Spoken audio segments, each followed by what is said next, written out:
কি প্রশ্ন করবি? ইহুদিরা বলে এমন প্রশ্ন জানা আছে এগুলো কিছুই মোহাম্মদ জানে। ইহুদিরা এসে হাজির, মোহাম্মদ আমরা কালিমা পড়ে মুসলমান হবো, আল্লাহ রাসূল তো মহা খুশি, তাই আসো, তবে শর্ত আছে। কি শর্ত? 3টা প্রশ্নের উত্তর দিতে পারলে লাইন ধরে আমরা সব কালিমা পড়ে ফেলব। কোন 3টা প্রশ্ন বলো? তারা প্রশ্ন শুরু করলো। প্রশ্ন নাম্বার 1, মা হুয়া রূহ। মুহাম্মদ বলো তো রুহু কারে বলে? রুহু কি? রুহু কাকে বলে? হুয়া রূহ। মুহাম্মদ বলো রুহু কারে বলে? এই যে রুহু, এটা দেহের মধ্যে ঢুকলে মানুষ নড়ে চড়ে, অ্যানিমেশন, জীবন্ত প্রাণবন্ত, আছে না নাই? এটা যখন চলে যায় আর লড়ে, আর নড়ে চড়ে। 2 কান্দে ছিল যে তোমার 2জন পাহারা, তোমারে একলা থুইয়া পালাইছে তাহারা, তোমার 8 কুঠুরি 9 দরজা বন্ধ এবার হলো রে মনো মুখে, আল্লাহ রসুল সবে বলো তুয়ারে আইসাছে পালকি, নাইবরি গাও তোলো রে তোলো মুখে, আল্লাহ রসুল সবে বলো, ও মুখে আল্লাহ রসুল সবে বলো। ঠিক কিনা? আমাদেরকে একলা ফেলে যখন রুহু চলে যায়, দেহে কোনো নাড়াচাড়া নাই। ইহুদিরা বলল প্রথম প্রশ্ন রুহু কারে বলে বলো। 2 নাম্বার প্রশ্ন মান হুম আসহাবুল কাহফ। আসহাবে কাহফ সম্পর্কে কি জানো? কি জানো বল। গুহাবাসী, গুহাবাসীদের সম্পর্কে কি জানো? অনেক আগে তারা এসেছিল পৃথিবীতে। 3 নাম্বার প্রশ্ন মান হুয়া যুলকারনাইন। যুলকারনাইন সম্পর্কে কি জানো বলো। প্রশ্ন কয়টা? প্রথম প্রশ্ন কি সম্পর্কে? রূপ। দ্বিতীয় প্রশ্ন আসহাবে কাহফ। তৃতীয় প্রশ্ন যুলকারনাইন। আল্লাহ রাসূল সাল্লাল্লাহু আলাইহি ওয়াসাল্লাম বললেন গাদান উজিবুকুম। তাফসীর ইবনে কাসিরে এসেছে, তিনি উত্তর দিলেন গাদান উজিবুকুম, আই উইল আনসার টুমরো। আগামীকাল উত্তর দিবে। কারণ জানেন না তো কি করে বলবেন, আর না জানলে উনি বানায় কিছু বলেন।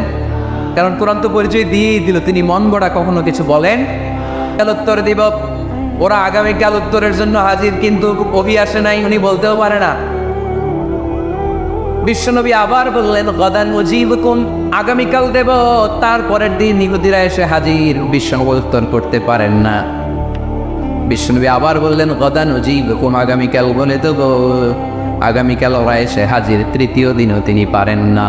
এসে হাসাহাসি শুরু করছে, এই মক্কার লোকেরা দেখো, এই লোকটা এতদিন তোমাদেরকে ভুল বুঝাইছে, এই লোকটা এতদিন বলেছে তিনি নবী, তিনি যদি নবী হতো তিনি তো প্রশ্নের উত্তর করতে পারতো, পারে না কেন?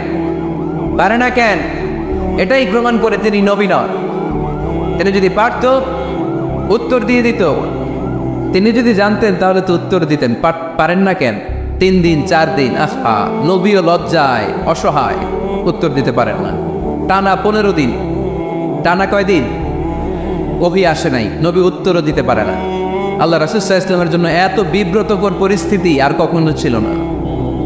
তিনি বারবার বলতেছেন কালকে বলবো, কিন্তু উত্তর আসে না। এর কারণ নবী ইনশাআল্লাহ বলে নাই। কি বলে নাই? নবীর মাধ্যমে, আমার পেয়ারা নবীর মাধ্যমে আমাদেরকে শিখানোর জন্য আল্লাহ 15 দিন নবী নাজিল বন্ধ করলেন। চিল্লায় বলেন কয়দিন?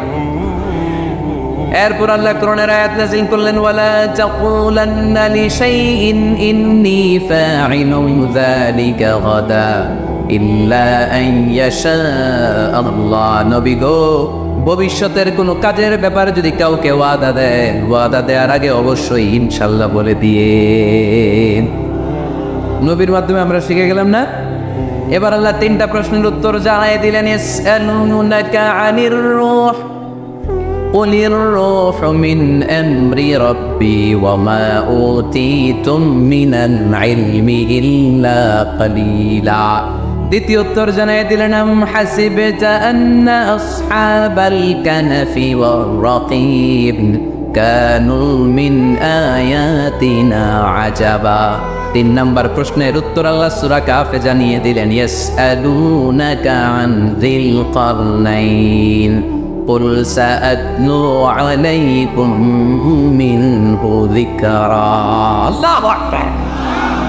এবার নবী দাঁড়িয়ে গেলেন, বললেন কার কার উত্তর লাগবে আসো। রূহ হলো আল্লাহর আদেশ, আল্লাহর আদেশে ঢুকে আর আল্লাহর আদেশে বের হয়। আসহাবে কাফের 7 জন ছেলে ছিল, গুহার মধ্যে আল্লাহর ভয় ঢুকেছে। 309 বছর পরে আল্লাহ তাদেরকে আবার ঘুম থেকে জাগিয়েছে। জুলকারনাইন এমন একজন বাদশাহ, গোটা বিশ্বকে শাসন করেছে, তার শাসন ক্ষমতার কোনো কমতি ছিল না। সুবহানাল্লাহ, সুবহানাল্লাহ। তাহলে আমার নবী মন গড়া কথা বলে, তাই না? মন গড়া বলে? He was guided by wahy, he was guided by revelation. ওনার কাছে অভিনা আসলে, অভিনা নামলে তিনি কখনো কোনো কথা বলে? তাহলে আমার নবীর 4 নম্বর পরিচয়, তিনি মন গড়া বলে না, জেনে শুনে অভিপ্রাপ্ত হয়ে বলে। সুবহানাল্লাহ পড়েন। এরপর কোরআন আমাদেরকে জানালো নবীর 5 নম্বর পরিচয়, আমার নবী হচ্ছেন দিলদরিয়া, রহমতের নবী, দয়ার নবী, মায়ার নবী, ভালোবাসার নবী। আমার নবীর ভালোবাসার কমতি নাই। তিনি হলেন রাহমাতাল লিল আলামিন। তিনি কি? প্রথমে তিনি ছিলেন রাসূলুল্লাহ, তারপর তিনি শেষ নবী, তারপর তিনি মানুষ ছিলেন, তারপর তিনি আন্দাজে মন গড়া কিছু বলেন না। 5 নম্বরে কোরআন বলল তিনি রাহমাতাল লিল আলামিন। তিনি কি? আরো জোরে বলেন, সবাই বলেন। মুখস্থ হয়েছে? পরিচয় দিতে পারবেন না নবীর? তিনি কি? রাহমাতাল লিল আলামিন। ইন্ডিয়ান নায়িকাদের নাম তো খুব মুখস্থ। ক্যাটরিনা কাইফ, কি কঠিন নাম, আমার দাঁত ভেঙে যায়, পোলাপান কয়ে ফেলায়, ছোট্ট বাচ্চা। ক্যাটরিনা কাইফ, সালমান খান, আমির খান, অমিতাভ বচ্চন, কি কঠিন নাম, এগুলো মুখস্থ। রাহমাতাল লিল আলামিন বেরোয় না মুখ দিয়া। আওয়াজ করে বলেন রাহমাতাল লিল আলামিন। 5 নম্বরে কোরআন বিশ্বনবীর পরিচয় দিতে যে আমাদেরকে বলল, ওয়ামা আরসালনাকা ইল্লা রাহমাতাল লিল আলামিন। আয়াতটা পড়েন, ওয়ামা আরসালনাকা ইল্লা রাহমাতাল লিল আলামিন। নবী হে, আমি আপনাকে বিশ্ববাসীর জন্য রহমত করে প্রেরণ করেছি। আপনি গোটা বিশ্বের জন্য রহমত, রাহমাতাল লিল আলামিন, সমগ্র বিশ্ব জাতির জন্য রহমত। নাকি আল্লাহ বলছেন রাহমাতাল লিল মুসলিমিন, শুধু এই মুসলমানদের জন্য আপনি রহমত বলছেন? নাকি বলছেন রাহমাতাল লিল মুমিনিন, শুধু মুমিনদের জন্য রহমত? আল্লাহ কি বলছেন রাহমাতাল লিল মুসাল্লিন, শুধু এই মুসল্লিদের জন্য রহমত? আল্লাহ বলছেন কি? রাহমাতাল লিল নবী হে, O my prophet, I have sent you as a mercy for the entire universe. গোটা বিশ্বের জন্য আপনি রহমত, গোটা বিশ্বের জন্য, সবার জন্য আপনি দিলদরিয়া। এজন্য কোরআন বলল, লাকাদ জাআকুম রাসূলুম মিন আনফুসিকুম আজিজুন আলাইহি মা আনিতুম হারিসুন আলাইকুম বিল মুমিনিনা রাউফুর রহিম। যিনি আমার নবী, যিনি তোমাদের কাছে রাসূল হয়ে এসেছেন, আজিজুন আলাইহি মা আনিতুম, যেই জিনিসটা তোমাদেরকে কষ্ট দেয়, এই জিনিস মেনে নেয়া নবীর পক্ষে সম্ভব না। যে জিনিসটা আমাদের দুঃখ দেয়, ওইটা আমার নবী মেনে নিতে পারেন। হারিসুন আলাইকুম, তিনি তোমাদের কল্যাণকামী। বিল মুমিনিনা রাউফুর রহিম, মুমিনদের জন্য তিনি দিলদরিয়া। তার দিলের মধ্যে শুধু মায়া, তার জানের মধ্যে শুধু মায়া, প্রেম আর ভালোবাসা। চিল্লায় বলেন ঠিক কিনা? সব নবীকে আল্লাহ একটা দোয়া করার সুযোগ দিয়েছেন। এই দোয়াটারে বলে দাওয়া মুস্তাজাবা। এই দোয়া করার সাথে সাথে দোয়াটা কবুল করে নেয় কে? মজার ব্যাপার হলো, দুনিয়ার বুকে সব নবীরাই ওই দোয়াটা করেই ইন্তেকাল করেছে। কোন নবী ওই দোয়াটা রাইখা দেন নাই। সব নবীকে আল্লাহ বললেন, নবী আপনাদের সবাইকে আমি একটা স্পেশাল চান্স দিব, স্পেশাল অফার, একটা দোয়া। কি লাগবে বলেন, যেটা যাবেন ওইটাই দিব। সব নবীরা পটপট করে টপ টপ করে দোয়াগুলো করে ফেলেছে, কেউ রেখে দেয় নাই। রেখে দিছে শুধু আমার নবী, আপনার নবী, আমাদের নবী, পেয়ারা নবী, বিশ্ব নবী মুহাম্মদুর রাসূলুল্লাহ সাল্লাল্লাহু আলাইহি ওয়াসাল্লাম। তিনি ইরশাদ করেন, লিকুল্লি নবিয়্যিন দাওয়া মুস্তাজাবা দাউ বিহা। সব নবীর বিশেষ দোয়া দুনিয়াতেই করা শেষ। ওয়া ইন্নী আফতাবিউ দাওয়াতি শাফাআতান লিউম্মতি ইয়াউমাল কিয়াম। শুধু আমি আমার স্পেশাল দোয়াটা আমার গুনাহগার উম্মতকে সুপারিশ করার জন্য কিয়ামতের মাঠে রেখে দিয়েছি। আমার জন্য, আপনার জন্য, আমাদের জন্য তিনি রেখে দিয়েছেন। ওটা কাজে লাগান নাই, লাগাবেন। আলহামদুলিল্লাহ কইতে মন চায় না? রাহমাতাল লিল আলামিন, বুক ভরা ভালোবাসা, দয়া আর দয়া, কোমল হৃদয়ের অধিকারী, কর্কশ না, কাউরে গালি দেন না, কটু কথা বলেন না, মেজাজ দেখান না, ছিড়কি দিয়ে কথা বলেন না। এজন্য আল্লাহ বললেন, ফাবিমা রাহমাতিন মিনাল্লাহি লিনতা লাহুম ওয়ালাউ কুনতা ফাদদান গালিদাল কলবি লানফাদ্দু মিন হাওলিক। নবী হে, আল্লাহর রহমতে আপনি কোমল হৃদয়ের অধিকারী হয়েছেন। আপনি যদি কর্কশ ভাষী হতেন, মেজাজওয়ালা লোক হতেন, এখন যেমনি কোনো জায়গায় গেলে আপনার পিছনে পিছনে লোকজন ঘুরে বেড়ায়, সবাই চলে আসে, আপনি মেজাজ দেখালে আপনার কাছেও কেউ কোনোদিন ঘেষত না। রাসূল সাল্লাল্লাহু আলাইহি ওয়াসাল্লাম যেদিকে যেতেন চারদিক দিয়ে লোক ভিড় করত। আমার নবী যেখানে, ওনারা দেখার জন্য লোক ভিড় করত। আমার নবীর নুরানি চেহারাটাকে একটা নজর দেখার জন্য মানুষ পাগল হয়ে ছুটে আসছে। ফাবিমা রাহমাতিন মিনাল্লাহি লিনতা লাহুম, কোমল হৃদয়ের অধিকারী। উনার ভাষা যখন বেরোয় যেন মুখ দিয়ে মুক্তা ধরে, উনি যখন তাকায় চোখ দিয়ে যেন নূর বের হয়। উনার চেহারার নূরের ঝলকানি কাফেরদের হৃদয়টারে মুহূর্তের মধ্যে ঠান্ডা করে দেয়। ওনার কণ্ঠের সুমধুর তেলাওয়াত কাফেরদের হৃদয়টারে উজালা করে দেয়। ফাবিমা রাহমাতিন মিনাল্লাহি লিনতা লাহুম, নবী আমার রহমতে আপনি অনেক কোমল হৃদয়ের অধিকারী। আমার নবী এত দিল দরিয়া, কাফেররাও যাতে কালেমার পথে চলে আসে কাফেরদের পিছনে পিছনে ঘুরতেন। আমরা ভাত খাইতে না চাইলে, ছোট বাচ্চারা রাতে না খেয়ে ঘুমায়, সারা রাত না খাইলে ক্ষতি হবে না? গ্যাস্ট্রিক হয়ে যাবে না? দেখবেন মা পিছনে পিছনে ছোটে, বাবা আয়, বাবা একটু খা, খায় না, ছেলে ঘুমায় যায়, মাটা পাগল পড়া হয়ে ছোটে। আমার নবীও মক্কায় একটা কাফেরের জন্য জাহান্নামের আগুনে না পড়ে ওদের জন্য পাগল হয়ে পিছনে পিছনে ছুটতেন, পিছনে পিছনে যেতেন। আল্লাহ বললেন, নবী ফাদা আল্লাকা বাখিউন নাফসাকা আলা আসারিহিম ইল্লাম ইউমিনু বিহাদাল হাদিসি আসাফা। নবী হে, আপনি ওদের ভালোর জন্য ওদের পিছনে ছুটতে ছুটতে বটে যান, ওদের পিছনে ছুটতে ছুটতে আপনি তো আপনার জানটারে শেষ করে দিবেন। আপনি তো নিজেরা শেষ করে দিচ্ছেন ওদের পিছনে ছুটতে ছুটতে। নবী গো, আপনি ওদের পিছনে ছুটতে ছুটতে নিজের জানটারে শেষ করে দিয়েন। রহমতের নবী, সবার জন্য হৃদয়ে ভালোবাসা আছে না নাই? আমরা মসজিদ নিয়ে ভাগাভাগি করি না? হানাফি মসজিদ, আহলে হাদিসের বাইরে আইলে কিন খাইবেন? আহলে হাদিস জামে মসজিদ, হানাফিরা ঢুকলে গোতায় বাইর করে দেন, আছে না নাই? কে বলছে আপনারা হানাফি মসজিদ বানাইতে? কে বলছে আপনারা আহলে হাদিস মসজিদ বানাতে? গোটা দুনিয়া যত মসজিদ আছে মসজিদগুলো কার? মসজিদে কাউরে বাধা দেওয়া যাবে না, খবরদার। সবাই এক, সবার জন্য বিশ্বনবীর হৃদয় দিল দরিয়া। আমরা হানাফি মসজিদে আহলে হাদিসদেরকে ঢুকতে দেই না, আহলে হাদিস মসজিদে হানাফিদেরকে ঢুকতে দেয় না, আমিন আসতে বললে ঢুকতে দেয় না, জোরে বললে ঢুকতে দেয় না।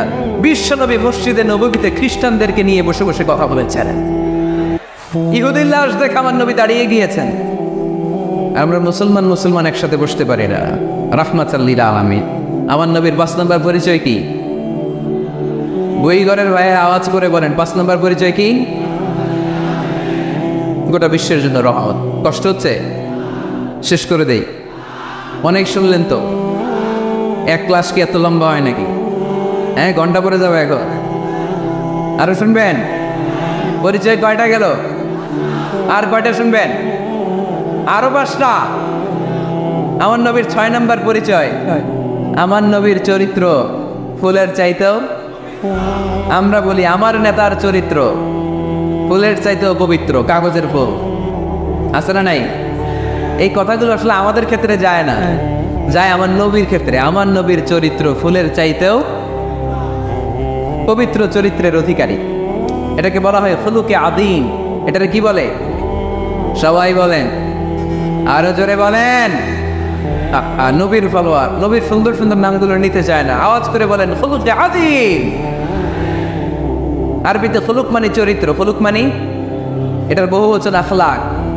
আখলাক তো বুঝেন, বলি না লোকটার আখলাক খুব ভালো, স্বভাব চরিত্র ভালো। তো আমার নবীর স্বভাবকে এত অনুপম, এত সুন্দর করে আল্লাহ কোরআনে তুলে ধরেছেন। আল্লাহ এটার নাম দিয়েছেন খুলুকে আদিম। কিনা? খুলুক 3 ধরনের। কয় ধরনের? খুলুকে হাসান, খুলুকে কারিম, খুলুকে আজিম। আই রিপিট, খুলুকে হাসান, খুলুকে কারিম, খুলুকে আদিম। আবার বলি, খুলুকে হাসান, খুলুকে কারিম, খুলুকে আদিম। খুলুকে হাসান মানে সমান সমান, উনিও দমক দিছে আমিও দমক দিছি, এটা খুলুকে হাসান। আমি তো খারাপ কিছু করি নাই, আমি অতিরিক্ত জুলুম করছি নাকি ওনার উপরে? উনিও দমক আমিও দমক, সমান সমান, এটা খুলুকে হাসান। নবীর এটা ছিল না। আরেকটা হচ্ছে খুলুকে কারিম। উনি ধমক দিছে, আমি ধমক দেই নাই, আমি সহ্য করে নিয়েছি। এটা খুলুকে কারীম, এটা খুলুকে কারীম। নবীর এটাও ছিল না, নবীর ছিল এটা খুলুকে আজিম। উনি ধমক দিছে, আমিও ধমক দিছি, না এটা করেন নাই। উনি ধমক দিছে, আমি সহ্য করে নিলাম, কিছু বলি নাই, এটাও করেন নাই। উনি ধমক দিছে, আমি ওনার জন্য দোয়া করলাম আর ওনারে বুকে টেনে নিলাম। আমি ওনারে ভালোবাসতে শুরু করলাম, ওনারে কাছে টেনে নিলাম, ওনারে বুকে জড়িয়ে ধরলাম। সুবহানাল্লাহ পড়তে পারলেন না? এটারে কি বলে? আমার নবীরটা মনে হয় খুলুকে হাসান ছিল, খুলুকে কারীম ছিল। আমার নবীর চরিত্র কি ছিল? এজন্য আল্লাহ বললেন, ওয়া ইন্নাকা লাআলা খুলুকিন আযীম। নবী হে, একটা অনুপম সুন্দর চরিত্র দিয়ে আমি আপনারে তৈরি করেছি। সুবহানাল্লাহ পড়েন। অনুপম চরিত্র, খুলুকে আজিম। খুলুকের ব্যাখ্যা শেষ, এবার ব্যাখ্যা হবে আজিমের। আজিম মানে সুমহান। উইগরের ভাইয়ের আজিম মানে, আওয়াজ করে বলো, আজিম মানে নবীর চরিত্র, সুমহান চরিত্র। আজিম শব্দটা আল্লাহ কোরআনে যেন তেন জায়গায় ব্যবহার করে না,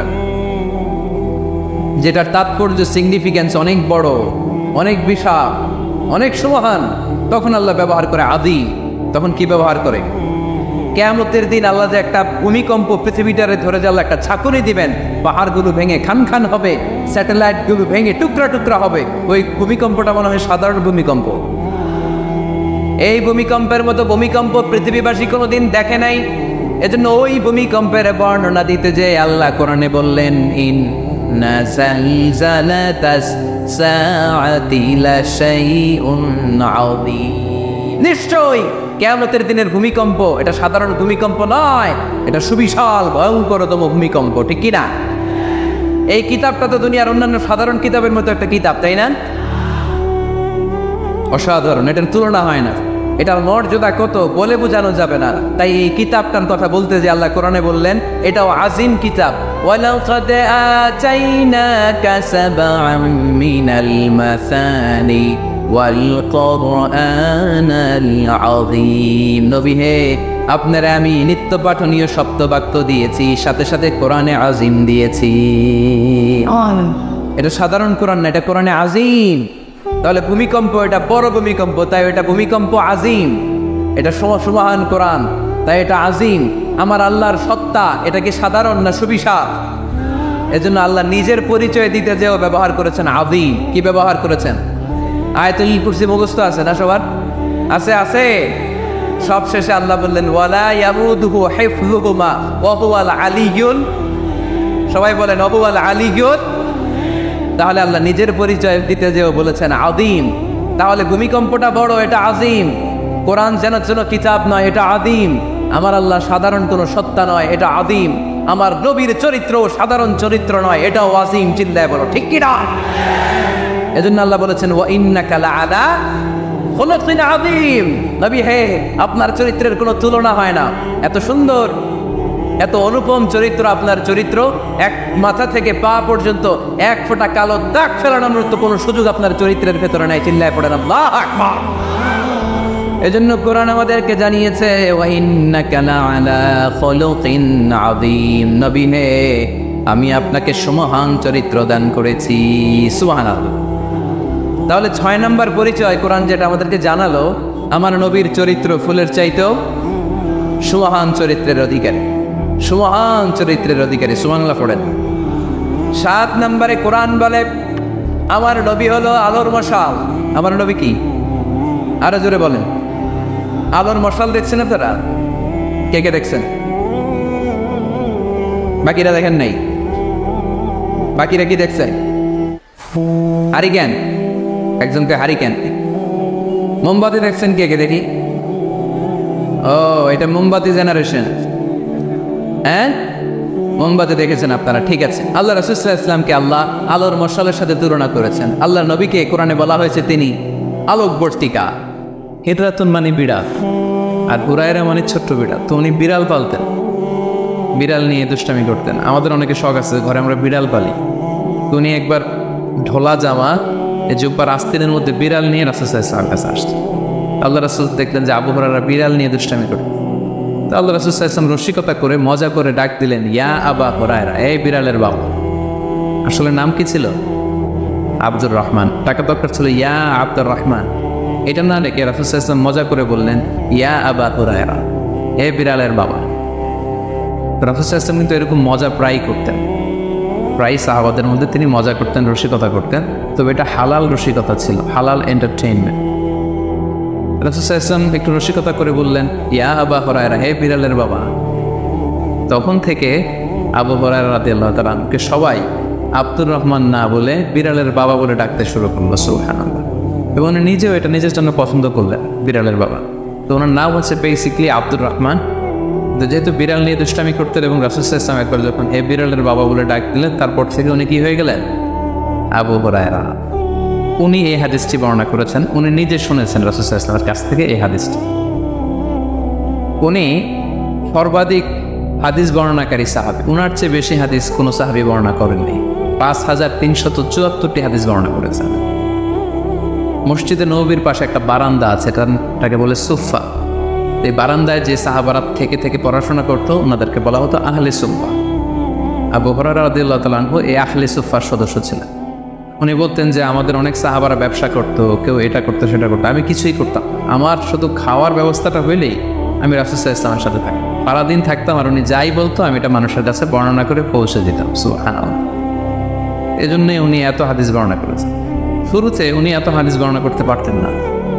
উনি একবার বললেন, ইয়া রাসূলুল্লাহ সাল্লাল্লাহু আলাইহি সাল্লাম, আসমা'ু মিনকা হাদিসান কাসীরান, আমি তো আপনার কাছ থেকে অনেক হাদিস শুনি, ফালা আহফাজ, কিন্তু এগুলো আমার মনে থাকে না, কি করবো? আল্লাহ রাসূল সাল্লাল্লাহু আলাইহি ওয়াসাল্লাম বললেন, উবসুত রিদাক, তুমি তোমার চাদরটা বিছিয়ে দাও। আবু হুরায়রা রাদিয়াল্লাহু তাআলা চাদর বিছিয়ে দিলেন। রাসূল সাল্লাল্লাহু আলাইহি ওয়াসাল্লাম ওই চাদরের মধ্যে এরকম হাত বুলিয়ে দিলেন, বললেন এবার এটা গায়ে দাও। এটা গায়ে দেওয়ার পর থেকে উনি বললেন, এরপর থেকে জীবনে যত হাদিস শুনেছি আল্লাহ রাসূল সাল্লাল্লাহু আলাইহি ওয়াসাল্লামের মুখ থেকে একটাও ভুলি নাই, একটাও ভুলি নেই। রাসূল সাল্লাল্লাহু আলাইহি ওয়াসাল্লামের দোয়ার বরকত, রাসূল সাল্লাল্লাহু আলাইহি ওয়াসাল্লামের দোয়ার বরকতটা এরকম ছিল, উনি যদি কোনো লোনা পানির কুয়ার মধ্যে ওযু করে কুলির পানি ফেলতেন, ওইটা মুহূর্তের মধ্যে মিঠা পানির কুয়া হয়ে যেত। গাছের মধ্যে ফল ধরে না, রাসূল সাল্লাল্লাহু আলাইহি ওয়াসাল্লাম টাচ করলে এর পরের বছর ফল হতে হতে একেবারে সয়লাভ। আনাস রাদিয়াল্লাহু তাআলা আনহুর জন্য একবার দোয়া করে দিয়েছিলেন, আল্লাহ তাকে সন্তান বেশি দাও, তাকে সম্পদ বেশি দাও। তো সন্তানের দোয়া এত কাজে লাগছে, ওনার মিলে 82 জন সন্তান ছিল, 80 জন ছেলে 2 জন মেয়ে। আর উনি বলতেন যে আমার এমন খেজুরের বাগান ছিল, মদিনার সবার খেজুরের বাগান বছরে খেজুর দিত একবার, আমার খেজুরের বাগানে বছরে খেজুর হতো 2 বার। রাসূল সাল্লাল্লাহু আলাইহি ওয়াসাল্লাম দোয়ার বরকত। মদিনার অনেক নবজাতক সন্তানদের মাথায় চুল গজায় না, রাসূল সাল্লাল্লাহু আলাইহি ওয়াসাল্লাম কোনো নবজাতক সন্তানের মাথায় হাত বুলিয়ে দিলে মাথার চুল তাড়াতাড়ি বড় হয়ে যেত, বারাকা।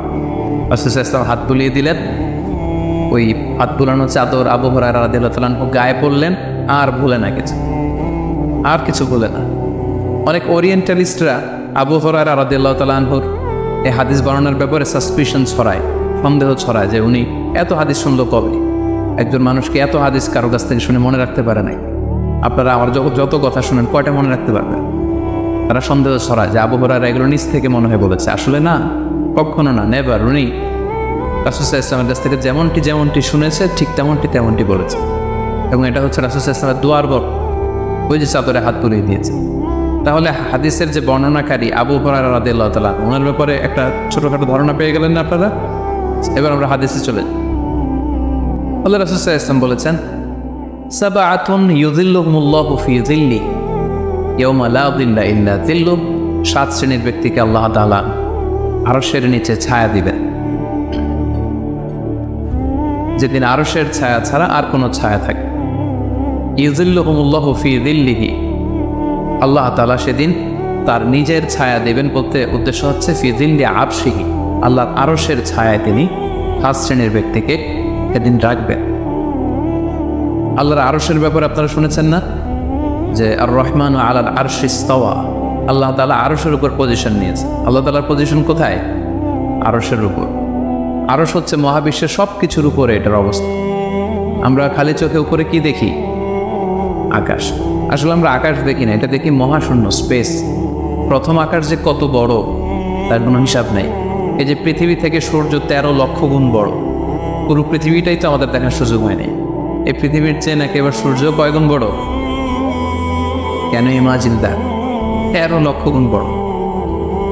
সূর্যের চেয়ে এরকম কোটি কোটি গুণ বড় তারা আছে। এরকম বিলিয়ন বিলিয়ন তারা নিয়ে আমাদের গ্যালাক্সির নাম হচ্ছে মিল্কি ওয়ে। এটার পরে আরেকটা গ্যালাক্সি সবচেয়ে কাছের অ্যান্ড্রোমেডা, ওটা আরও বড়। ওইখানে billion billion trillion Galaxy.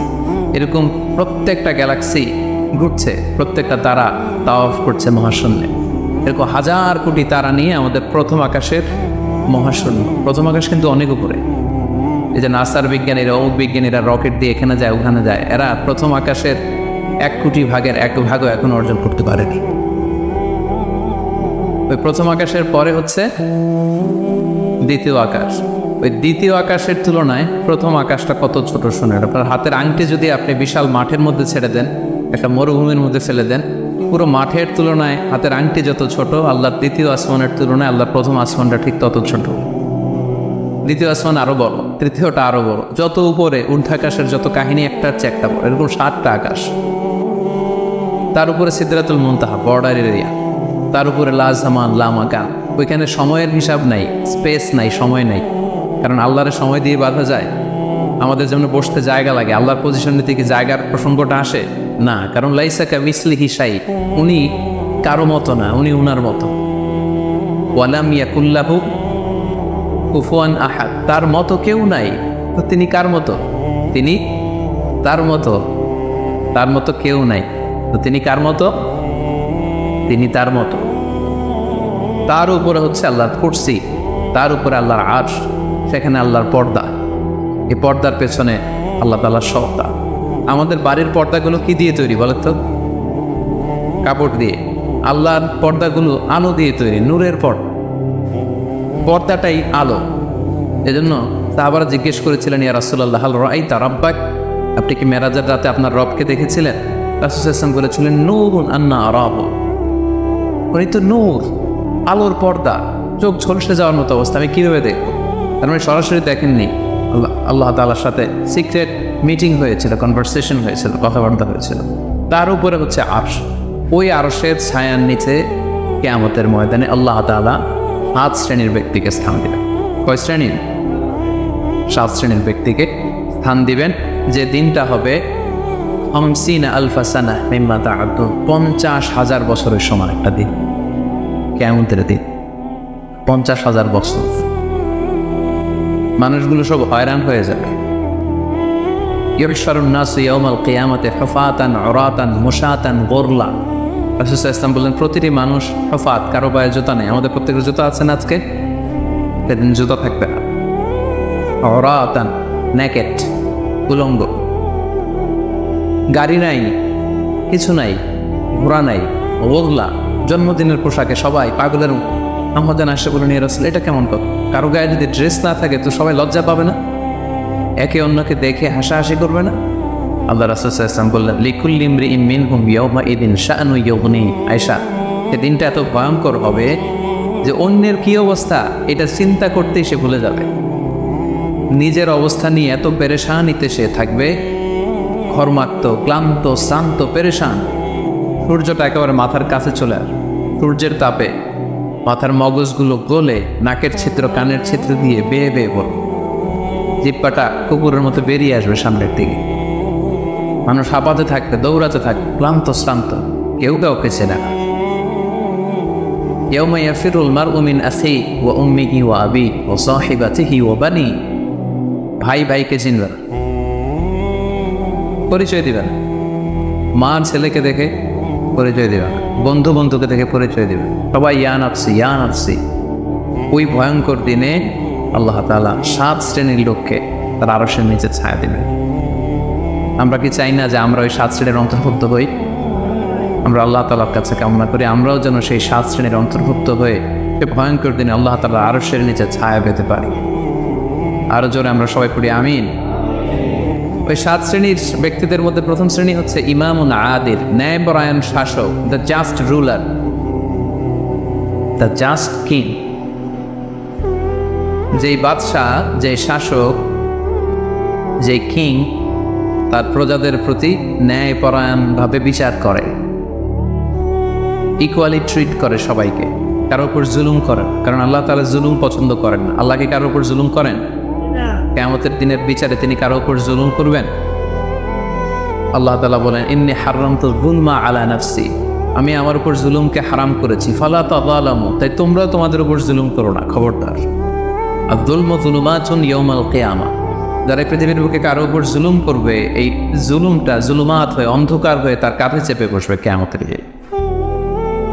So আল্লাহ তাআলা প্রথম 7 জনের মধ্যে সর্বপ্রথম যাকে আরশের নিচে ছায়া দিবেন তিনি হচ্ছেন ইমামুন আদিল, just king, the just ruler, ন্যায়পরায়ণ শাসক, যারা আদালতের সাথে কাজ করে। ইন্নাল্লাহা ইয়া'মুরুকুম বিল আদলি ওয়াল ইহসান, আল্লাহ তাআলা এই আদালতের ব্যাপারে, জাস্টিসের ব্যাপারে সবসময় তিনি আদেশ করেন। জাস্টিস ভায়োলেট হয়, ন্যায়পরায়ণতা, ইনসাফ, এটা ভায়োলেট হয়, এটা আল্লাহ তাআলা কখনো চান না। যারা বিচার করার সময় ন্যায় বিচার করে, উভয় পক্ষের কথা শুনে, যারা রায় দেওয়ার সময় ন্যায়সঙ্গতভাবে রায় দেয়, যারা জনগণের ট্রিট করার সময় সঠিকভাবে ট্রিট করে, সেই ধরনের রাজা যারা, সেই ধরনের কিং যারা, রুলার যারা, তারা সেদিন স্থান পাবে। এটা শুধু আল্লাহর কাছেই না, তার যারা জাস্ট রুলার তাদেরকে দুনিয়ার মানুষরাও পছন্দ করে না অনেক। উদাহরণস্বরূপ বলছি, ফর এন এক্সাম্পল, এই যে রেসেপ তাইয়েব এরদোগান, জাস্ট উদাহরণ, আরও অনেক ভালো ভালো রুলার আছে, আপনারা আরও ভালো বলতে পারবেন।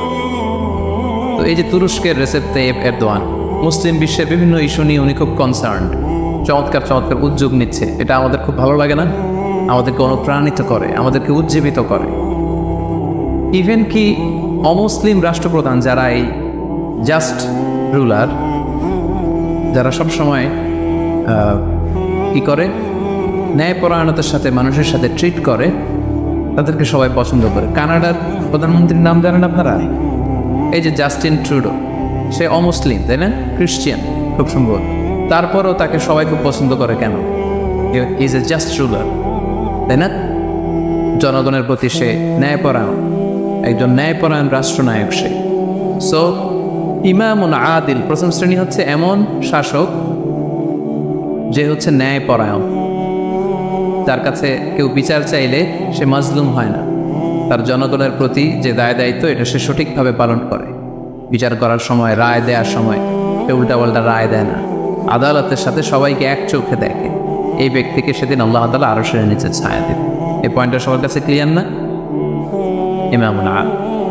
2 নম্বর হচ্ছে ওয়াশাবুন নাশাআ ফি ইবাদাতিল্লাহ, এমন যুবক যে যুবক তার যৌবনটাকে আল্লাহর ইবাদতে কাটিয়ে। এখানে এই যে আপনারা যারা বসে আছেন বেশিরভাগই হচ্ছেন যুবক, বেশিরভাগই সবাই তো যুবক। আমি তো বয়সে তো তেমন কাউকে দেখতে পাচ্ছি না, 2-1জন, তারা 2-1জন তাও খুব বয়স্ক না, আমাদের কাছাকাছি বা কিছু বড় হবে, ঠিক কিনা? সাধারণত যুবক ধরা হয় কোন বয়স থেকে কোন বয়সে, লেটস সে 20 থেকে 40, তাই না? 20 থেকে 40, এই 20 বছরের সময়টা হচ্ছে একেবারে জীবনের সবচাইতে মাহেন্দ্রক্ষণ। এত শক্তি, সম্ভাবনা, টকবগে যুবক, যুবকদের মধ্যে আল্লাহ অনেক প্রাণ শক্তি দিয়েছে। এরা বিপ্লব ঘটায় ফেলতে পারে, এরা সময়ের গতিস্রোতকে পাল্টে দেয়, সাগরের স্রোতকে উল্টে দেয়, এরা বিপ্লব করে ফেলে, ইতিহাস রচনা করে, ঠিক কিনা? এই যুবক তার যৌবনের মোক্ষম সময়টা অন্যায় করে কাটায় না, আজে বাজে কাজ করে কাটায় না, জুলুম করে কাটায় না, দুর্নীতি করে কাটায় না, টেন্ডারবাজি, চাঁদাবাজি, মিথ্যা, খারাপ কাজ, কোনো এই ধরনের কাজের সাথে নিজেকে জড়িত রাখে না, বরং নাশাআ ফি ইবাদাতিল্লাহ, আল্লাহর ইবাদতে তার জীবনটাকে কাটায়। এজন্য যৌবনের এই সময়টা প্রিয় ভাইরা অনেক দামি, এটা বেশি দিন থাকবে না। রং ধরা যৌবন জং ধরে নাই, শেষ। এ দেখতে দেখতে ছোট্ট কিশোর হয়ে পৃথিবীতে এসেছিলেন, শিশু ছিলেন, কিশোর, তারপর এখন যুবক, কিছুদিন পরে বিয়ে করে থাকলে দেখবেন যে আল্লাহ ঘরে মেহমান পাঠিয়ে দিলে বাবা হয়ে গেছে, কিছুদিন পরে মেয়েটারে বিয়ে দিলে এরপর কি হয়ে যাবেন, শ্বশুর হয়ে যাবেন, এরপরে নানা হয়ে যাবেন, দাদা হয়ে যাবেন। এই তো জীবন, this is the circle of life. রং ধরা যৌবন জং ধরে শেষ, এটা থাকে না খুব বেশি দিন। এজন্য এই যৌবনের এই সময়টাকে যারা আল্লাহর ইবাদতে তারা কাটিয়েছে, তাদেরকে আল্লাহ তাআলা আরশের নিচে ছায়া দিবেন। নাশাআ ফি ইবাদাতিল্লাহ। যৌবনের ইবাদতকে আল্লাহ তাআলা খুব বেশি পছন্দ করে। ইবাদতটা অনেক ব্রড সেন্সে যদি আপনি চিন্তা করেন, অনেকে মনে করে যে শুধু নামাজ পড়া, শুধু রোজা রাখা, শুধু জিকির করা এটাই ইবাদত। আসলে ব্যাপারটা কিন্তু এমন নয়। মানব কল্যাণে আপনি যাই করেন, আল্লাহ তাআলার আদেশ পালনে আপনি যাই করেন, সবটাই ইবাদত, ঠিক কিনা? আপনি যদি রক্ত দেন, মুমূর্ষু রোগীকে বাঁচাতে রক্তের প্রয়োজন হয় না? আপনি যদি তাকে বাঁচাতে রক্ত দেন, এটাও ইবাদত। আপনি পরিবেশকে সুন্দর রাখার জন্য গাছ লাগালেন, এটাও ইবাদত। আপনি একজন মানুষ বিপদে পড়েছে, এটা জন্য হোয়াট টু ডু, আপনি তাকে কনসালটেশন করলেন, কিছু সুন্দর পরামর্শ দিলেন, গাইড করলেন যে এইটা ভুল, এইভাবে করো। এই যে আপনি টাইম ব্যয় করলেন, কনসালটেশন দিলেন, এটা ইবাদত। অনেকে মনে করে যে শুধু তাসবিহ, জিকির, কোরআন তেলাওয়াত এগুলোই মনে হয় ইবাদত। না, যে পথেই আল্লাহ সন্তুষ্টি, যে কাজ করলে আল্লাহ তাআলা সন্তুষ্ট হন, এই সবগুলো কাজই কিন্তু ইবাদত। তাই যৌবনের এই মোক্ষম সময়টাতে আল্লাহ তাআলার ইবাদত করে আমাদেরকে কাটাতে হবে। আমা খালাকতুল জিন্না ওয়াল ইনসা ইল্লা লিয়াবুদুন, আমি মানব জাতির জিন জাতিকে কেবলই সৃষ্টি করেছি আমার ইবাদতের জন্য। এই জন্য এই বয়সে, আপনাদের এই বয়সের অফিসে খুব ব্যস্ততা, এখানে খুব ব্যস্ততা, এরপরেও যে একটু কষ্ট করে নামাজটা পড়েন, হ্যাঁ, এরপরেও যে জামাতে আসেন, এরপরেও আপনি সুন্নাহ মোতাবেক চলতে যাচ্ছেন, দাঁড়িয়ে রাখছেন, এটা অনেক বড় ইবাদত। এটা আল্লাহ তাআলার কাছে অনেক বেশি প্রিয়। বৃদ্ধ বয়সের ইবাদতের চেয়ে যৌবনের ইবাদত আল্লাহর কাছে অনেক বেশি প্রিয়। এর কারণ হচ্ছে, বৃদ্ধ বয়সে ইবাদত ছাড়া করবেটা কি? ইবাদত ছাড়া তো সময়ই কাটে না। কারণ ঘরে এর কথা শোনার কেউ নাই, কেউ সময় দেয় না, রাতে ঘুম আসে না, 3টার দিকে ঘুম ভেঙে যায়। বাংলাদেশের কথা যদি বলি, দেখবেন যে মুরব্বীরা 3টা-4টার পরে নাকি ওনাদের ঘুমিয়ে আসে। অজু করে ইমাম সাহেবের 1 ঘন্টা আগে আসে মসজিদে ফজর পড়তে। ইমাম সাহেব দেরি করলো কেন, মুয়াজ্জিন দেরি করলো কেন, ওনারা এটা বলে। কারণ যে ঘুম আসে না, কি করবে? তখন তার ইবাদত করা ছাড়া সময়ই কাটে না। ওই ইবাদত আল্লাহর কাছে ততটা প্রিয় নয় যতটা প্রিয় হচ্ছে একজন যুবকের ইবাদত, ঠিক না? আপনি যৌবন কালে যদি আল্লাহ তাআলা দাসত্ব করতে পারেন, ইবাদত করতে পারেন, তার বার্ধক্য উপনীত হওয়ার পরে ইবাদত করতে না পারলেও আল্লাহ তাআলা ইবাদত দিয়ে আপনার আমলনামা পূর্ণ করে দেন। ওটা ফজরের সময় উঠতে পারতেছেন না, কোমরে ব্যথা, ডায়াবেটিস ইত্যাদি ইত্যাদি, আল্লাহ বলবে যুবক অবস্থায় কি করেছিল ওটা দেখ, ওই সময় যা করছে ওইটা লিখে দাও। এই জন্য আল্লাহ রাসূল সাল্লাল্লাহু আলাইহি ওয়াসাল্লাম বলেছেন যে এই যৌবনটারে কাজে লাগাও। আল্লাহ রাসূল সাল্লাল্লাহু আলাইহি ওয়াসাল্লাম বলেছেন 5টা বিষয় আসার আগে 5টা জিনিসকে কাজে লাগাও। তার মধ্যে একটা হচ্ছে শাবাবাকা ক্বাবলা হারামিক, বার্ধক্য আসার আগে যৌবনকে কাজে লাগাও। সিহহাতাকা ক্বাবলা মারাদিক, অসুস্থতা আসার আগে সুস্থতাকে কাজে লাগাও। গিনাকা ক্বাবলা ফাকরিক, গরিব হয়ে যাওয়ার আগে তোমার ধনাঢ্যতাকে কাজে লাগাও। ফারাগাকা ক্বাবলা শুগলি, ব্যস্ত হয়ে যাওয়ার আগে অবসরটারে কাজে লাগাও। হায়াতাকা ক্বাবলা মাউতিক, মৃত্যু আসার আগে জীবনটারে কাজে লাগাও। এই জন্য যৌবনটাকে যেন আমরা কাজে লাগাই প্রিয় ভাই। এবং কিয়ামতের ময়দানে 5টা প্রশ্ন করা হবে। এই 5টা প্রশ্নের উত্তর না দিয়ে কোনো বনি আদম পাই নাড়াতে পারবে, পা নাড়াতে পারবে না। এর মধ্যে প্রথম প্রশ্ন, আন হায়াতিহি ফিমা আফনা, তার জীবনটা সে কোন কাজে লাগিয়েছে। ও আন শাবাবিহি ফিমা আবলা, জীবনের মধ্যে যে যৌবন ছিল ওই সময় কি করছে? সে কি ইসলামের বিরুদ্ধে তার কাজ করেছে? আরাম কাজগুলোতে সময় ব্যয় করেছে? আরাম ব্যবসা করেছে? আরামের সাথে সম্পৃক্ত ছিল? ইসলাম বিরোধী গোষ্ঠীর সাথে সম্পৃক্ত ছিল? আপনাকে জিজ্ঞেস করা হবে যে যৌবনের সময়টা আপনি কি কাজে লাগিয়ে, নাকি ইসলামের পক্ষে ছিল, যা করেছে ইসলামের পক্ষে কাজে লেগেছে? সম্পদ কোত্থেকে উপার্জন করেছে, কোথায় ব্যয় করেছে, যতটুকু জেনেছে ততটুকু মেনেছে কিনা? এই 5টা প্রশ্নের উত্তর দেওয়ার আগে বনি আদম কিয়ামতের ময়দানে পাই নাড়াতে পারে। এজন্য 2য় শ্রেণী হচ্ছে ওয়াশাবুন নাশাআ ফি ইবাদাতিল্লাহ, এমন যুবক যে তার যৌবনকে আল্লাহর ইবাদতে কাজে লাগিয়েছে। এজন্য যৌবনটাকে যেন আমরা কাজে লাগাই।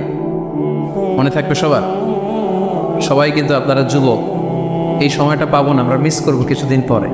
এই যে কুচকুচে কালো দাড়ি, আপনার কি মনে হয় আজীবনই কালোই থাকবে? তাহলে আমাদের দাদারগুলো সাদা করলো কে, নানারগুলো সাদা করলো কে? ওই বয়সে যাওয়ার পরে এই কুচকুচে দাড়ি, কালো দাড়ি, কালো চুল, এগুলো কি হয়ে যাবে? সাদা হয়ে যায়। এটাই জীবন। সো সময়টাকে যেন আমরা কাজে লাগাই। আমরা যেন অন টাইমে জামাতের সাথে সালাদগুলো যেন আদায় করি, কোনো হারাম কাজের সাথে যেন আমরা সম্পৃক্ত না হই। খুব হিসেব করে করে আমাদের এই যৌবনের চমৎকার সময়টা যেন আমরা কাজে লাগাই। মনে থাকবে তো ইনশাআল্লাহ। 3 নাম্বার হচ্ছে ওয়ারাজুলুন কলবুহু মুআল্লাকুন বিল মাসাজিদ, এমন ব্যক্তি যার হৃদয়টা সবসময় মসজিদের সাথে ঝুলে থাকে। মসজিদের সাথে সবসময় লেগে থাকে, মসজিদের সাথে সম্পৃক্ত, মসজিদ ছাড়া আর কিছু ভালো লাগে না। এরকম কিছু টাইপ লোক আছে না? মসজিদ থেকে নামাজ পড়ে চলে আসছে বাসায়, কিন্তু মন পড়ে আছে কই? আমাদের অনেকের যায় মসজিদে কিন্তু মন থাকে কই? বাড়িতে। উল্টা হয়ে যায়, আর উল্টা যেন না হয়। অনেকে দেখবেন যে জোহরের নামাজ পড়ে বাসায় আসছে, বাট মনটা পড়ে আছে মসজিদে। এই 3 নম্বর ব্যক্তি হচ্ছে রাজুলুন কলবুহু মুআল্লাকুন বিল মাসাজিদ। 3 নম্বর ওই ব্যক্তিকে আল্লাহ আরশের নিচে জায়গা দিবে যার হৃদয়টা মসজিদের সাথে লেগে থাকে। আর মসজিদ খুব ভালো লাগে। জোহর পরে বাসায় আসে কিন্তু মনটা পড়ে থাকে মসজিদে, ভাবে যে আসরটা পড়তে কখন যাব। আবার আসরের সময় যে যখন বের হয় মনে মনে ভাবে মাগরিবের সময় আমি কই থাকবো, আশেপাশে সূরাও থাকবে কিনা, মসজিদের জায়গা থাকবে কিনা, নামাজটা জামাতে হবে কিনা, একটা টেনশন, একটা পেরেশানি, সবসময় মসজিদের দিকে মনটা লেগে থাকে সব সময়। এই ধরনের লোককে আল্লাহ তাআলা সেদিন তার আরশের নিচে ছায়া দেবেন। একটা হাদিস আল্লাহ রাসূল সাল্লাল্লাহু আলাইহি ওয়াসাল্লাম বলেছেন যে মান গাদা ইলাল মসজিদি আও রাহা আ'তাল্লাহু লাহু নুজুলান ফিল জান্নাতি কুল্লামা গাদা আও রাহা। সকাল সন্ধ্যা যে ব্যক্তি সবসময় মসজিদে যায়, যতবার সে মসজিদে যাবে ততবার আল্লাহ তাআলা জান্নাতের মধ্যে তার জন্য স্পেশাল একটা অ্যাপার্টমেন্ট তৈরি করবেন, স্পেশাল একটা বানকুয়েট হল তৈরি করবেন। যে এরকম বানকুয়েট হল যেখানে তার হসপিটালিটি, তাকে আপ্যায়নের জন্য ফেরেশতারা বলি থাকে। আল্লাহু আকবার। এজন্য মসজিদের সাথে যেন আমরা আমাদের সম্পর্কটাকে গড়ে তুলি। যদিও এই কোভিডের কারণে মসজিদে যাওয়ার সুযোগ খুব একটা আমাদের হচ্ছে না। আমি জানি না আপনাদের এলাকাগুলোতে কেউ যেতে পারেন না। আমি নিজেও অনেক দিন মসজিদে নামাজ পড়তে পারছি না। মাঝে মাঝে আমাদের ইউনিভার্সিটিতে যেতাম জুমার সালাতে, এখন সেটাও যাওয়া যায়, সুযোগ নাই। একটা সময় ছিল অনেকে যায় না, এখন মসজিদের দরজাগুলো বন্ধ। আমার মোহতারাম মরহুম নানা শ্বশুর গোলাম সরোয়ার সাইরি নানা ইন্তেকাল করেছেন, আপনারা জানেন। উনি চমৎকার একটা আলোচনা করেছিলেন। উনি বলছিলেন যে হে যুবক, তুমি কি এখনো মসজিদে যাবে না? তুমি কি দেখছো না গোটা বিশ্বের মসজিদগুলোতে তালা ঝুলছে? কখন তোমার হুঁশ ফিরবে? আর কবে তুমি নামাজি হবে?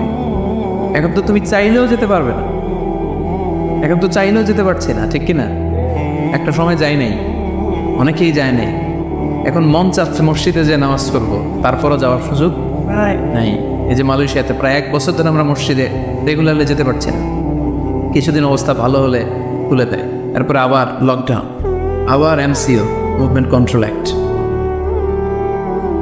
চাইলেও কিন্তু আমরা যেতে পারবো না। এবং এই পরিস্থিতি থেকে আসলে উত্তরণ হবে কিনা আমাদের কোনো গ্যারান্টি আছে? নতুন আরেকটা করোনা ভাইরাসের ধরন পাওয়া গিয়েছে ইউকেতে, লকডাউন, সব ইন্টারন্যাশনাল ফ্লাইট ক্যান্সেল। ওইটা নাকি এই কোভিডের 10 গুণ বেশি শক্তিশালী। এটা যদি চারদিক থেকে হামলা করে, অ্যাটাক করে, আমরা যাবো কোথায়? একটা সময় মসজিদে আমরা যাই নাই, এখন চাইলেও যেতে পারছি না। যেন সম্মানিত ভাইয়েরা, আমরা আল্লাহ তাআলার কাছে দোয়া করি যে আমাদের এই কঠিন পরিস্থিতি থেকে আল্লাহ তাআলা আমাদেরকে উত্তরণ দিক, মসজিদগুলোকে আল্লাহ তাআলা তুলে দেওয়ার ব্যবস্থা করে দিক, আমরা যেন আবার আগের মতো মসজিদে যে আল্লাহ তাআলাকে সেজদা দিতে পারি। সো রাজুলুন কলবুহু মুআল্লাকুন বিল মাসাজিদ। 3 নম্বর হচ্ছে এমন ব্যক্তি যার অন্তরটা সবসময় মসজিদের সাথে লেগে থাকে। দেখবেন অনেক লোক আছে মসজিদে গেলে ভালো ফিল করে, he feels good, he feels very comfortable. মসজিদে গেলে কেমন যেন একটা আরাম লাগে, শান্তি লাগে, প্রশান্তি অনুভব হয় না আপনাদের? মসজিদে গেলে অনেকের ঘুমও চলে আসে শান্তির ছুটে। মসজিদে জুমার খুতবা দেওয়ার সময় ঘুম আসে না অনেকের? কারণ ওই সব গুনার বোঝা তো মসজিদের বাইরে ফেরেশতারা রেখে দিয়েছে। এবার হালকা হয়ে, পাতলা হয়ে, প্রশান্ত চিত্তে মসজিদে ঢুকলে প্রশান্তের ঘুম চলে আসে। এই জন্য আমাদের কামনা, ইচ্ছা, বাসনা, আকাঙ্ক্ষা এমন যেন হয় যে আমরা যেন সবসময় মসজিদ কেন্দ্রিক থাকতে পারি। কাজী নজরুল খুব চমৎকার করে লিখেছেন, মসজিদেরই পাশে আমার, যাতে ঘুরে বসে মুয়াজ্জিনের আজান শুনতে পাই। শুনেছেন না আপনারা? মসজিদেরই পাশে আমায় কবর দিও ভাই, যেন করে হতেও মুয়াজ্জিনের আজান শুনতে পাই। আমার ঘরের পাশে দিয়ে ভাই নামাজিরা যাবে,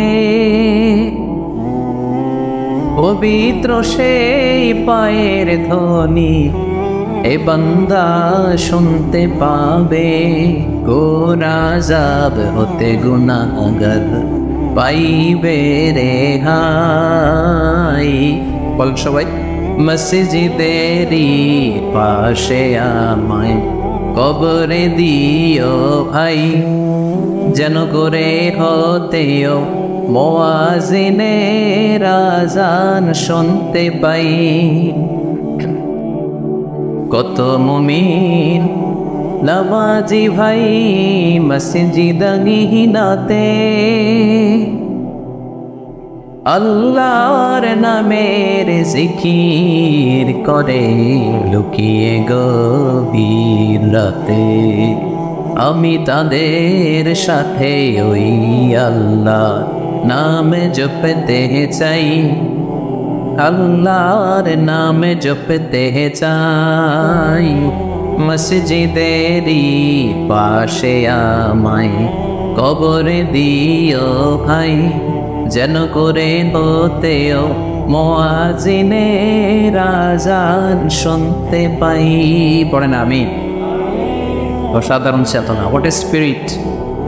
ঢাকা বিশ্ববিদ্যালয়ের পাশে সমুদ্র কেন্দ্রীয় লাইব্রেরির পাশে নজরুলের কবরটা আজও আছে। আমি জিয়ারত করেছি একবার, যে একটা মসজিদ, কেন্দ্রীয় মসজিদ ঢাকা বিশ্ববিদ্যালয়ের, তার পাশেই নজরুলের কবর।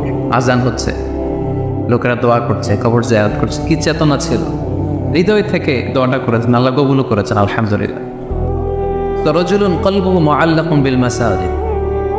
3 নম্বর ব্যক্তি হচ্ছে যার হৃদয়টা সবসময় মসজিদের সাথে ঝুলে থাকে, সালাতের সাথে ঝুলে থাকে, সিজদার সাথে ঝুলে থাকে। মসজিদের সাথে সম্পর্ক আমরা বাড়াবো তো এখন থেকে? রাজি আছেন সবাই? আচ্ছা, চতুর্থ শ্রেণী হচ্ছে রাজুলানি তাহাব্বা ফিল্লাহ ইজতামা আলাইহি ওয়া তাফাররাকা আলাইহি। এমন 2 ব্যক্তি যারা একে অপরকে আল্লাহর জন্য ভালোবাসে, যারা একে অপরকে আল্লাহর জন্য ভালোবাসে। আল্লাহর জন্য ভালোবাসা, তারা যাই করে আল্লাহর জন্য করে। আমরা একে অপরের সাথে দেখা হলে বলি না, ভাই উহিব্বুকা ফিল্লাহ, আপনাকে আমি আল্লাহর জন্য ভালোবাসি, বলি না? এই যে আল্লাহর জন্য ভালোবাসা, একে অপরকে আল্লাহর জন্য যদি কেউ ভালোবাসে, এই 2 জন লোককে আল্লাহ তাআলা সেদিন আরো সেরে নিচে ছায়া দেবে। হাদিসে কুদসিতে আল্লাহ তাআলা সেদিন বলবেন, আইনাল মুতাহাব্বুনা বিজালালি, আমার জন্য একে অপরকে ভালোবাসছি তারা কোথায়? কোথায় তোমরা যারা আমার জন্য একে অপরকে ভালোবেসেছো, কোথায় তোমরা আসো? আজকে উযিল্লুকুম ফি যিল্লি ইয়াওমা লা যিল্লা ইল্লা যিল্লি, আজকে আমার আরশের নিচে আমি তোদের ছায়া দিয়ে রাখবো। আজকে আমার দেয়া ছায়া ছাড়া আর কোনো ছায়া নাই। তাই আমরা একে অপরকে যারা আল্লাহর জন্য ভালোবাসবো, তাদেরকে আল্লাহ তাআলা সেদিন আরশের নিচে ছায়া দেবে। সুবহানাল্লাহ পড়েন। আল্লাহর জন্য ভালোবাসা কি? যাকে দেখলে আল্লাহর কথা স্মরণ হয়, তার কথা শুনলে আল্লাহর কথা স্মরণ হয়, তার সাথে বসলে আখিরাতের কথা স্মরণ হয়, এমন বন্ধু। আরেকজন আছে, এর সাথে বসলেই শুধু হিন্দি সিনেমার গান, এর সাথে বসলেই শুধু হারাম আলাপ, এর সাথে বসলেই অপ্রয়োজনীয় কথাবার্তা, অন্যের গীবত, চগলখড়ি, ব্যাকবাইটিং, এগুলো। এটা আল্লাহর জন্য তার সাথে সম্পর্ক নয়। তার সাথে সম্পর্কটা আমার আল্লাহর জন্য, আল্লাহ তাআলার কারণে আমি তাকে ভালোবাসি, কারণ সে আল্লাহর বান্দা, সে আল্লাহর প্রিয় বান্দা, সে আল্লাহর আদেশগুলো মেনে চলে। তাহলে একে অপরের ভালোবাসা হবে কার জন্য? ইজতামা আলাইহি, এই ভালোবাসা নিয়েই তারা পৃথিবীতে একত্রিত হয়। ওয়া তাফাররাকা আলাইহি, এবং আল্লাহর উপর ভালোবাসা অবশিষ্ট রেখেই তারা পৃথিবী ত্যাগ করে। এই ধরনের লোককে আল্লাহ তাআলা সেদিন আরশের নিচে ছায়া দেবেন। যেন আমাদের সব কাজগুলো যেন প্রিয় ভাই একমাত্র আল্লাহর খুশির জন্য, দুনিয়ার লোভের জন্য, দুনিয়ার স্বার্থের জন্য কোনো কাজ করা যাবে না। আপনি যদি দুনিয়ার স্বার্থের জন্য কোনো কাজ না করে শুধু আল্লাহর খুশির জন্য করেন, দুনিয়ার স্বার্থে এমনি উদ্ধার হয়ে যাবে, আই গ্যারান্টি। আপনি কয়েকদিন প্র্যাকটিস করে দেখেন যে যেটাই করব আমার আল্লাহ এই কাজে সন্তুষ্ট কিনা, এটা আপনি দেখে করেন, দেখবেন দুনিয়ার সব কিছু আপনার হাতের মুঠোয় চলে আসবে। ওটা দুনিয়াটা আপনার হাতের মুঠোয় আসবে যদি আল্লাহকে আপনি এখানে স্থান দেন। আর দুনিয়াটার এখানে স্থান দিলে গোটা দুনিয়া আপনাকে অপমান করে ছাড়বে, ঠিক কিনা? এজন্য আমাদের ভালোবাসা যেন হয় শুধু কার জন্য? আল্লাহ রাসূল সাল্লাল্লাহু আলাইহি ওয়াসাল্লামকে আল্লাহ তাআলা আদেশ করেছেন, হে নবী আপনি বলে দেন, কুল ইন্না সলাতি ওয়া নুসুকি ওয়া মাহইয়ায়া ওয়া মামাতি লিল্লাহি রাব্বিল আলামিন। হে নবী আপনি বলে দিন, আমার সালাত, আমার যাকাত, আমার রোজা, আমার হজ সবকিছু একজনের জন্য, তিনি কে? তাই আমাদের একে অপরের ভালোবাসাটা কার জন্যে? আমি আপনাদেরকে আল্লাহর জন্য ভালোবাসি, এই যে আপনারাও আমাকে আল্লাহর জন্য ভালোবাসেন। তাহলে আমরা কিন্তু ওই 7 শ্রেণীর ক্যাটাগরির মধ্যে পড়ে গেছি। আলহামদুলিল্লাহ পড়বেন না? তাহলে একে অপরকে কার জন্য ভালোবাসবেন? দুনিয়ার স্বার্থে? নেভার। একজনের খুশির জন্য, তিনি কে? একে অপরকে যখন ইমানি ভাইকে, দিনী ভাইকে যখন কেউ আল্লাহ তাআলার জন্য ভালোবাসে, এই ব্যক্তিদেরকে আল্লাহ তাআলা সেদিন তার আরশের নিচে ছায়া দেবেন। তাহলে কয়টা গেল 7টার মধ্যে থেকে? কয়টা মনে আছে তো? আর কয়েক মিনিট বলি না? আচ্ছা, 5 নাম্বার হচ্ছে অরজুলুন দাআত ইমরাআতুন যাতু মানসিবিন ওয়া জামাল। এমন লোক, দাআত ইমরাআতুন যাতু মানসিবিন ওয়া জামাল, এমন ব্যক্তি যাকে কোনো সম্ভ্রান্ত, ডিগনিফাইড অ্যান্ড প্রেস্টিজিয়াস ফ্যামিলির খুব দেখতে সুন্দর, গর্জিয়াস, বিউটিফুল কোনো লেডি তাকে পাপ কাজের জন্য আহ্বান করল, বিবাহ বহির্ভূত সম্পর্কের জন্য, দৈহিক সম্পর্কের জন্য আহ্বান করল, এবং সে চাইলেই এই অশ্লীল কাজে, এই ব্যভিচারে, এই পাপ কাজে জড়িত হয়ে যেতে পারত, কিন্তু সে সেটা করেনি, সুযোগ পেয়েও এই কাজ করেনি, বরং সে সাহসিকতার সাথে বলেছে ইন্নী আখাফুল্লাহ, আমার পক্ষে এই প্রপোজাল, এই প্রস্তাব মেনে নেওয়া সম্ভব নয়, কারণ আমি একজনকে ভয় করি। তিনি কে? যাদের হৃদয়ে আল্লাহর ভয় আছে তাদের দ্বারা এই পাপ কাজ করা সম্ভব না। ইন্নী আখাফুল্লাহ, আমি আল্লাহ তাআলাকে ভয় করি। জুলাইখা যখন ইউসুফ আলাইহিস সালামের প্রেমে মত্ত হয়ে, পাগল হয়ে নিজেকে প্রেজেন্ট করেছিল যে ইউসুফ, আমি তোমার প্রেমে পাগল, পৃথিবীর কেউ টের পাবে না, 7টা তালা মেরেছি দরজায়, এই রাজপ্রাসাদের সিক্রেট রুম, আসো আমরা একে অপরের সাথে এই কাজে লিপ্ত হই। ইউসুফ আলাইহিস সালাম বলেছিলেন একই কথা, মাআযাল্লাহ, মাআযাল্লাহ, আমি আল্লাহর কাছে এই পাপ কাজ থেকে পানাহা চাই, আমার পক্ষে সম্ভব না, কারণ পৃথিবীর কেউ দেখে না, কিন্তু দেখে কে? আপনি দরজা বন্ধ করে, লাইট বন্ধ করে, সুইচ বন্ধ করে দিয়ে, পর্দা লাগাই দিয়ে আপনি পাপ করছেন, কেউ দেখে নাই পৃথিবীর, পুলিশ দেখে নাই, সিসি ক্যামেরা অফ করা, কেউ দেখে নাই, কিন্তু একজন দেখে, তিনি কে? সবার চোখকে ফাঁকি দেয়া যায়, কিন্তু আল্লাহর চোখ ফাঁকি দেয়া যাবে? এজন্য প্রিয় ভাইয়েরা, একজন মুমিন বান্দার জীবনে তার চরিত্রটা সবচাইতে দামি। এই যে এখানে আপনারা সবাই যুবক, এটা আমাদের ওয়াজ, আমাদের জন্য রেলেভেন্ট। এজন্য ইংরেজিতে বলা হয় when money is lost something is lost, যখন টাকা নষ্ট হয়, টাকা হারায়, এটা সামথিং, হাতের ময়লা আবার আসবে। when health is lost something is lost, যখন স্বাস্থ্য নষ্ট হয়, এটা কিছু একটা জিনিস নষ্ট হয়, কিন্তু when character is lost everything is lost, যখন চরিত্র শেষ, ওর কিচ্ছু নেই, ওর সব শেষ, ঠিক কিনা? এই জন্য প্রিয় ভাইয়ের, আমাদের চরিত্রটাকে হেফাজত করতে হবে। এটা হচ্ছে খুবই রেলেভেন্ট ওয়াজ আমাদের জন্য। শয়তানের হাতছানি, চাকচিক্যময় হাতছানি আমাদেরকে পাপের পথে নিয়ে যেতে পারে, কিন্তু খবরদার, ইউসুফ আলাইহিস সালামের সেই শিক্ষা যেন আমরা ধারণ করি। আমরা যেন বলি মাআযাল্লাহ, ইন্নী আখাফুল্লাহ, আমি আল্লাহ তাআলাকে ভয় করি। আমি কাকে ভয় করি? আল্লাহ ইজ ওয়াচিং মি, আল্লাহ আমাকে দেখছেন, পৃথিবীর কেউ দেখে না, কিন্তু দেখে কে? আল্লাহ তাআলা, তিনি দেখেন। এই জন্য আল্লাহ তাআলা বিশ্বাসীদেরকে বলেছেন কুল লিল মুমিনিনা ইয়াগুদ্দু মিন আবসারিহিম, হে নবী, এই বিশ্বাসীদের বলুন তারা যেন তাদের চোখকে নামায়, lower your eyesight, lower your gaze, নিজের চোখের লাগাম টেনে ধরতে হবে, ওই আহফাদু ফুরুজাহু, এবং নিজের প্রাইভেট, নিজের লজ্জাস্থানের হেফাজত করতে হবে।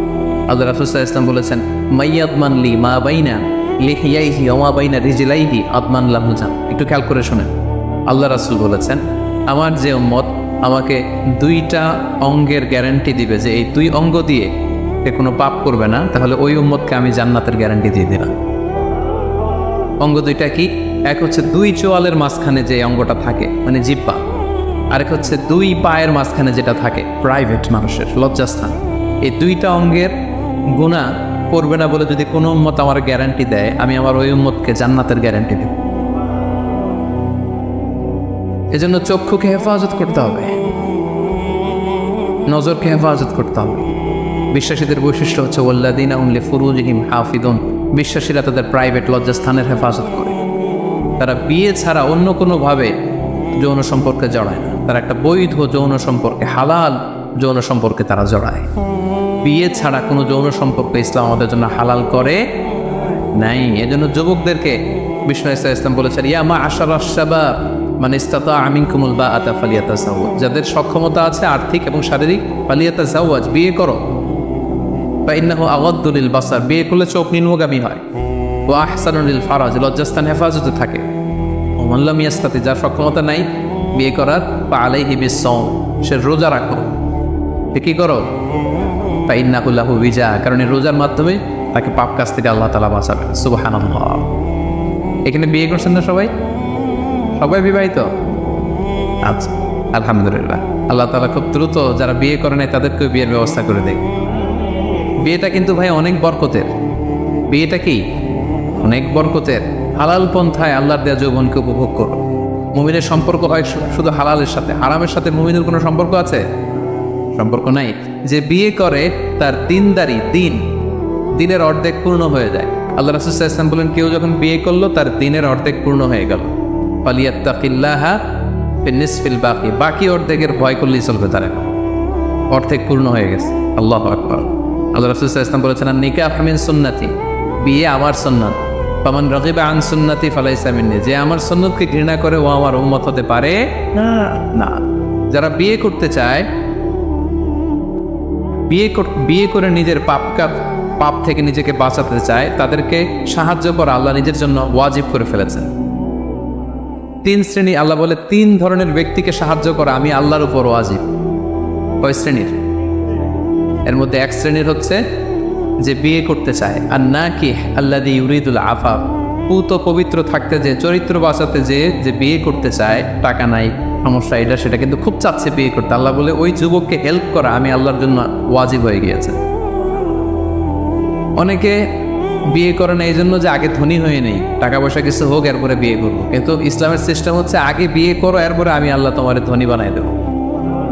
ধনী বানায় দেয় কে? তো আপনি আল্লাহর সিস্টেমে চলবেন না আপনার সিস্টেমে?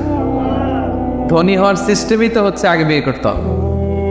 সব সফল লোকেরা, ধনী লোকেরা দেখবেন যে আগে বিয়ে করে ফেলছে। এজন্য আমরা যেন বিয়ে করে হালাল পন্থায় আল্লাহর দেয় যৌবনকে উপভোগ করি। আরামের সাথে যেন আমরা কখনো কোনোভাবে আপোষ না করি, সম্পর্ক না করি। তাই 5ম নাম্বার ব্যক্তি হচ্ছে যাকে কোনো রূপসী সুন্দরী পাপ কাজের অফার দেয়, সে কি অফারে ওই কাজে সাড়া দেয়? সেটাকে প্রত্যাখ্যান করে বলে, ইন্নী আখাফুল্লাহ, আমি কাকে ভয় করি? আর 5 নম্বর ব্যক্তি হচ্ছে যারা নিজেকে পুত পবিত্র রাখে, যারা নিজেকে পাপ কাজ থেকে বাঁচিয়ে রাখে। কয়টা গেল? শুনতেছেন সবাই? 6 নম্বর হচ্ছে রাজুলুন তাসাদ্দাকা বিসাদাকাতিন ফাআখফাহা, এমন ব্যক্তি যে গোপনে দান করে। কিভাবে দান করে? কতটা গোপনে দান করে? হাত্তা লা তা'লামু শিমালু মা তুনফিকু ইয়ামিনু, এত গোপনে দান করে যে তার ডান হাত কি দান করেছে বাম হাত সেটা টের পায় না। সুবহানাল্লাহ। এই হাত দিলে কি এই হাত সাথে থাকবে না? তারপরও আল্লাহ রাসূল সাল্লাল্লাহু আলাইহি ওয়াসাল্লাম হাদিসের ভাষ্যটা, বাক্য চয়নটা এমনভাবে করেছেন যে এত গোপনে দেয় যে এই হাত কি করে এই হাতই জানে না। এই হাত কি করে এই হাতই জানে না। গোপনে দান করে। প্রকাশ্যে দান করা জায়েজ, দেখিয়ে দান করা জায়েজ আছে, কিন্তু শ্রেষ্ঠ দান, ভালো দান হচ্ছে গোপনে দান। কারণ দেখিয়ে দান করলে এটা আল্লাহর কাছে কবুল হতেও পারে, নাও হতে পারে। আপনার মনের মধ্যে রিয়া, লোক দেখানো ভাব থাকতে পারে, তাই না? আমাদের দেশে অনেক প্রোগ্রামে, মসজিদে, মাহফিলে বলে যে অমুক ভাই চেয়ারম্যান সাহেব, অমুক এমপি, অমুক দানবীর, উনি 1 লক্ষ টাকা, বলেন মারহাবা। তো সবাই বলে মারহাবা, আর উনারও একটা ইচ্ছা যে আমার একটু বলুক সবাই মারহাবা, দানবীর বলুক, আমি যে শিল্পপতি, বিজনেস ম্যাগনেট, একটু নাম টাম হোক আমার। এই যে নাম হোক, একটু নাম ফুটানোর মানসিকতা নিয়ে যে 1 লক্ষ টাকা দান করলো, 1টি টাকা আল্লাহর কাছে কবুল হয়। কারণ লোক দেখানো মানসিকতা নিয়ে করলে এটা আল্লাহ কবুল করে না। কারণ ওইখানে সে 2 জনের সন্তুষ্টি চাচ্ছে, লোকেও ভালো বলুক, আল্লাহও ভালো বলুক। নো, আল্লাহ এটা নেবেন। এই শেপ করে ফেলছেন। শেপ মানে আল্লাহর সাথে যদি কাউরে আবার সাথে চান, আপনি অন্য কাউকে চাইতে পারবেন না, দেখাতে হবে একজনকে, তিনি কে। এটাকে বলা হয় শিরকুল আসগার, ছোট শির, লৌকিকতা, লোক দেখানো মানসিকতা। এটা ছোট শির, বড় শির না, এটা ছোট শির। সো এই লৌকিকতার মানসিকতা আমাদেরকে বন্ধ করতে হবে। অনেক দানবীর, দানশীল ব্যক্তি কিয়ামতের দিন জাহান্নামে যাবে। আল্লাহ বলবে যাও, go to the hell fire, জাহান্নামে যাও। সে বলবে আল্লাহ আমি তো কোটি কোটি টাকা দিয়েছি, ইয়াতিমখানা করলাম, মসজিদ করলাম, এটা করলাম, চ্যারিটি ফাউন্ডেশন করলাম, এত দান সাদকা করার পরে আমি জাহান্নামে যাব? আল্লাহ বলবেন সেটা তুমি করেছো, মানুষ তোমাকে হাতেনতাই বলবে, দানবীর বলবে, তোমাকে বিজনেস ম্যাগনেট বলবে, নাম ফোটানোর জন্য বলছো। তো নাম তো দুনিয়াতে হয়েছে, যেটা চাইছিলে ওটা তো পাইছো, আমার কাছে কি? আমার কাছে তোমার জন্য কিচ্ছু নাই, যাও জাহান্নামে যাও। ওই রকম দানশীল যেন আমরা না হয়, আল্লাহ আমাদেরকে হেফাজত করো।